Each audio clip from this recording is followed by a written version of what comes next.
Well, here is one of those interesting situations where when we bring up a passage, Muslims always say context, right? Have to go to the historical context. Amen. We want to go to the historical context on this because that's what tells you exactly what this verse means. If you want to say, oh, it's saying that that your captives and that married women are forbidden to you, except your captives and slaves, what in the world does that mean? You have to look at the context for that. Well, we've got the context, my Muslim friends. We've got the context over and over and over again in the Muslim sources. Let me give you the context. This is Sunan Abu Dawud, number 2150. The Apostle of Allah sent a military expedition to Autas on the occasion of the Battle of Hunain. They met their enemy and fought with them. They defeated them and took them captives. So, they defeated their enemy and took them captives. Some of the companions of the Apostle of Allah were reluctant to have intercourse with the female captives in the presence of their husbands who were unbelievers. So there had been other battles where Muslims had killed the men and then taken the women captives, and they knew that they were allowed to have sex with their female captives because the Quran guaranteed them that right. But the question now was, now we captured the men and the women. So these aren't just our female captives, these are married female captives. They have, isn't this adultery? So Muhammad's companions were reluctant to have sex with them. Wait, we're not sure what to do here. And they go to Muhammad for advice. Muhammad, what should we do? So, some of the companions of the Apostle of Allah, going back to the passage, some of the companions of the Apostle of Allah were reluctant to have intercourse with the female captives in the presence of their husbands who were unbelievers.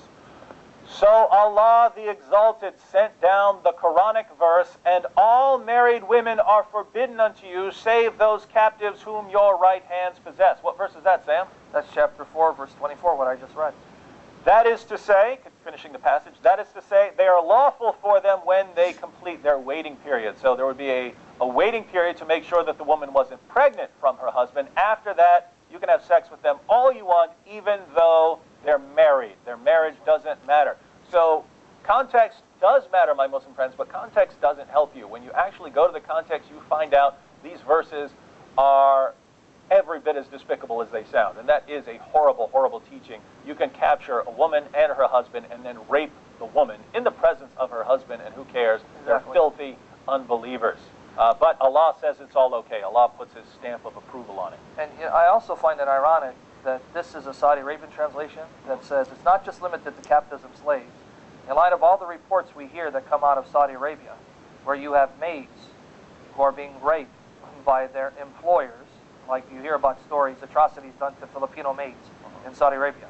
Now, why in the world would these Filipino maids get raped?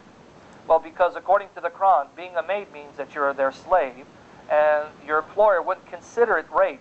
He would consider it his conjugal rights, because after all, you are his slave. So is it a coincidence that this Saudi Arabian version of the Quran inserts within parentheses not just captives, but even slaves that you own, in light of all these atrocities we hear that takes place in Saudi Arabia? So the point there is, this isn't just some irrelevant teaching from 14 centuries ago. These teachings have practical consequences in the world today, which is one of the main reasons we deal with them, because someone has to deal with them, otherwise the practices are never going to end.